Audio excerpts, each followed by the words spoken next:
specifically. He said, yeah, my day went to custard yesterday, and I knew I needed to just go back to what was the path I was heading for, where was I aiming, what was the things that were important to me as to why I was doing this task, this activity, or this, running this business. And he shared that is the thing that keeps him going. He just stops, resets, and goes again. And I think, there's a lot of business owners out there that are a bit worried about making decisions about, a decision about any aspect of the business. And is it the right time to make this decision? Is it the right time to step forward?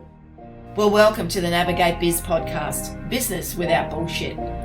This is where we get to talk to business owners who've been there and done that, large business and small business, dispelling the myths in business that are there just to confuse you. The importance of a growth mindset, so important. Really important for any business owner. Any business owner. Particularly at the beginning of the year, at the start of a new period. But it's important for every day as well, right?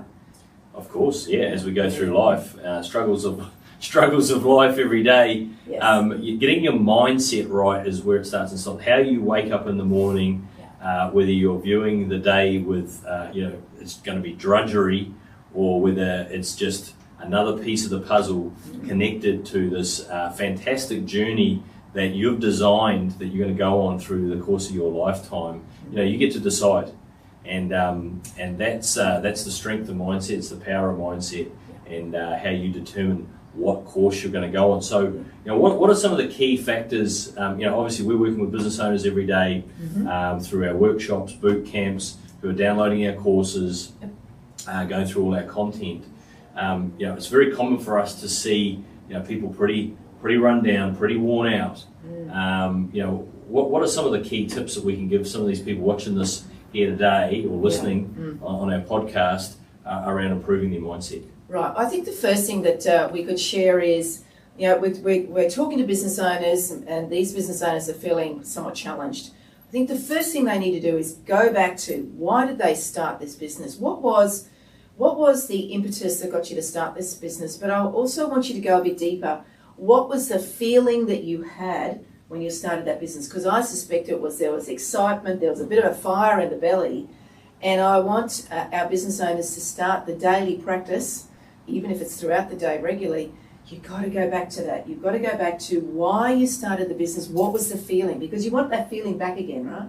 Yeah, look, I'm sure most people got excitement around their new venture, maybe some nervousness, trepidation, but ultimately you make that decision to push on and go through it because you've got some optimism around what the future holds, that you can do it. There's some self-belief in there, and I think that's a core thing is when we sort of go in and we're going through our daily duties, our daily grind. Often, if we sort of getting beaten around the ears day in, day out, we start to lose some of that self-belief. Yes. And I'm not talking about ego or arrogance when I talk about self-belief. I'm talking about just going in a layer deeper and understanding that, hey, if I do this enough times and I keep making adjustments and improvements each time that I do it, I will get better at this. Yeah. And that, as a business owner, this is a key core skill that you can develop, that knowingness that, I may not get it right today, I may not get it right tomorrow, but eventually, if I go through and do it enough times, if I talk to enough people, if I gather enough data and data points from the marketplace, very cool, right? Data points from our customers, experience from other people, having mentors like ourselves in your life and in your business that can help giving you and impart with you some experience around that, things that maybe someone else has done, what's worked, have you thought about this? Take those data points in and just know that, hey, I can do this. I can, if I do it enough times, I'm going to get better. Indeed. And I think the thing to tap into that as well, keep going. You want to build the commitment level. Commitment is really important in getting you through those tough times. Like I was talking to somebody yesterday, and you were discussing this topic specifically. He said, yeah, my day went to custard yesterday, and I knew I needed to just go back to what was the path I was heading for, where was I aiming, what was the things that were important to me as to why I was doing this task, this activity, or this, running this business. And he shared that is the thing that keeps him going. He just stops, resets, and goes again. And I think, there's a lot of business owners out there that are a bit worried about making decisions about, a decision about any aspect of the business. And is it the right time to make this decision? Is it the right time to step forward? I think if anything, number 2 I can share with people is just make a decision. Yeah. Have the data, gather the data, because you can't make a good decision without clear data, and nor can you make a good decision when we're at heightened stress and anxiety levels. So tap back take into a deep wine. breath, go for a walk. Get out, go for a walk. Take a breath, reset, but gather the data and then make a decision. And you know what?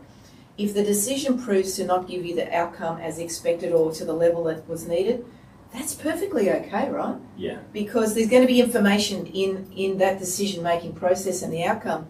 So, look at the data that you've got from this decision you've made and go, well, where are my learnings in here? Do I turn left? Do I turn right? Do I keep going? Is it a slightly different tactic? Just make a decision and move forward. Yeah, hey, it's been my experience in business, investing, and in life.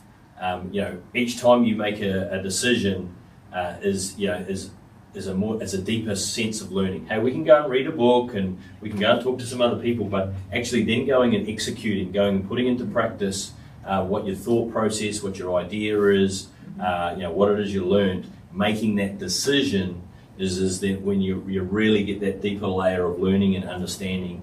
And then you go, well, okay, right, then, maybe next time we do this, we might do it a little bit different. Or, hey, shit, that worked, we're going to replicate it, going to do it a few more times. How can we improve it?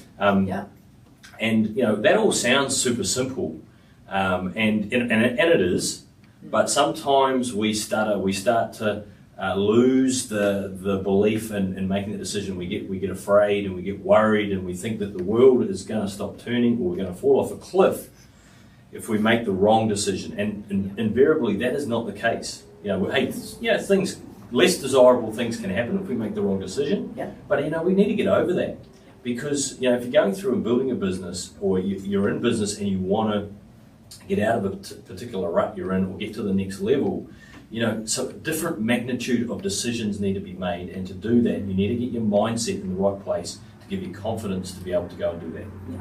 And we all are on this journey. We are on this journey. Everybody's on this journey. And I said, I don't want you to beat yourself up that it didn't work or it wasn't what it. You might think of it as a mistake or a failure.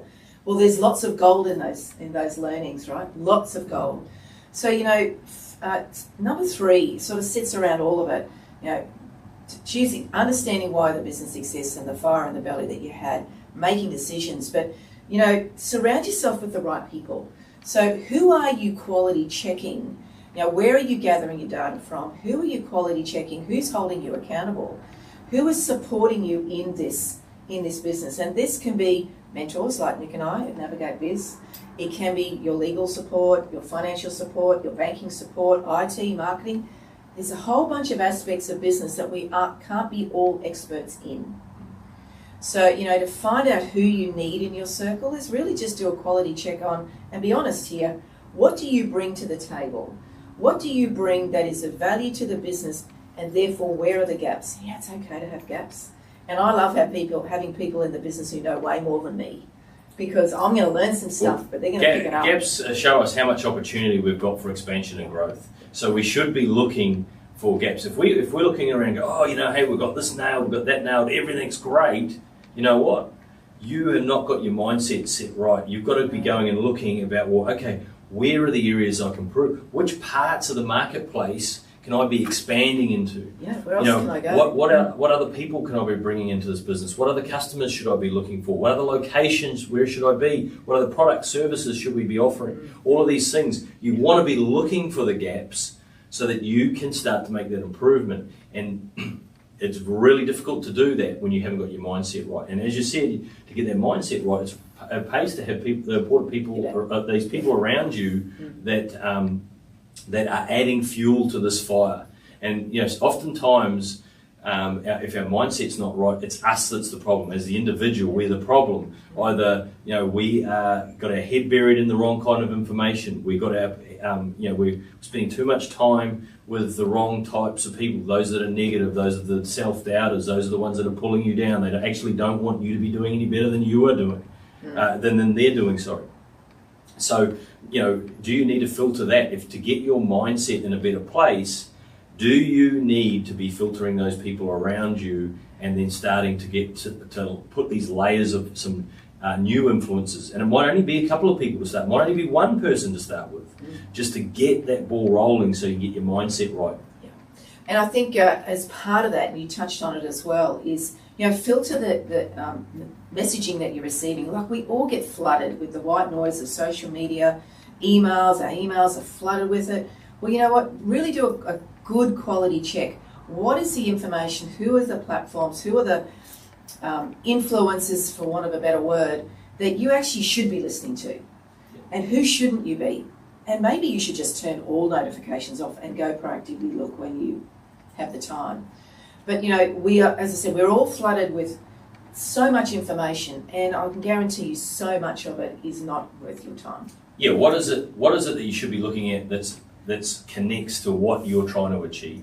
So again, but getting the right people around, and I'm talking not just physically, I'm talking about digitally as well. Who are you scrolling through and you go, oh yeah, that's fun, or this, whatever else, but is it connected to where you're going? So start to get the influence of the people that are in a position where you want to be in the next 5, 10, 20, 50 years, whatever the time scale is. The bigger that you can get that, the more you can get your mind and your goals locked into where you want to go across in this journey in your lifetime, and that can keep you a bit more focused and out of the crap. Yeah, indeed. So get your mindset right. Yeah, so they're the three quick tips. I think there's a lot more to this conversation, and so we'll be back next week, next Monday, I believe, on live again, and we're going to continue this conversation because we want you to do the work between now and then to work on just, if you feel you're in a growth mindset, just do that quality check. Check about, why did you start the business? What was the feeling? Who are you surrounding yourself with? All those sort of things that we've just spoken about. Do that check, and then we're going to be back here next Monday. Listen to yourself. I'll leave you with that. Listen to yourself, and if you find yourself going into this self-doubt, into that mode, pull yourself up on it. Pull yourself up and have a recalibrate and get yourself going. So get your mindset right. Really important. Wish you well with your business. Hey, if you haven't gone and checked out navigatebiz.com, go and check it out, NAVIG8BIZ.com. Go check that out. There's a ton of tools, resources, and everything to help you in your business there. And obviously catch us if you're not on all our platforms. We're at Navigate Biz, and I'm at Nick Barnsdall, and I'm Joanne Brooks. Thank you for listening to this episode of Business Without BS podcast. Make sure you check out our website at www.navigatebiz.com, where you can connect with our other social platforms, look at all our programs, and of course check out our previous podcast episodes. And hey, if you got some value out of this podcast, please share with your contacts, family and friends. We look forward to seeing you at the next Business Without BS podcast.